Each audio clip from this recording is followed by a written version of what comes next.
দাউদকান্দিতে দিন দিন ডেঙ্গুর প্রকোপ বেড়েই চলছে। গত ২৪ ঘন্টায় উপজেলায় নতুন করে আরও ৬৩ জন ডেঙ্গুতে আক্রান্ত হয়েছেন।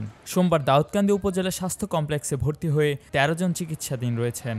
দাউদকান্দি উপজেলা স্বাস্থ্য ও পরিবার পরিকল্পনা কর্মকর্তা ডাক্তার মোহাম্মদ হাবিবুর রহমান জানান, গত ৩ জুলাই দাউদকান্দি পৌরসভার ৮ নং ওয়ার্ডের দক্ষিণ শতানন্দী গ্রামের হুমায়ুন কবির ছলুর স্ত্রী রুমা আক্তার ডেঙ্গুতে আক্রান্ত হয়ে মারা যায়।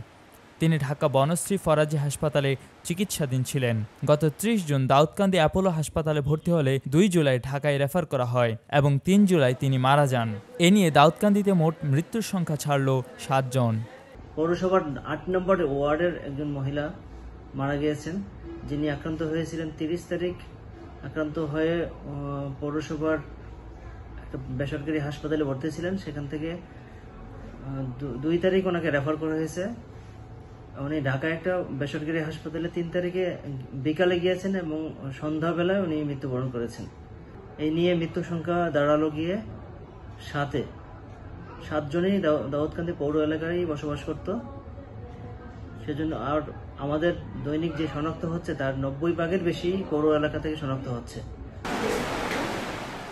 কুমিল্লার কাগজ নিউজ ডেস্ক।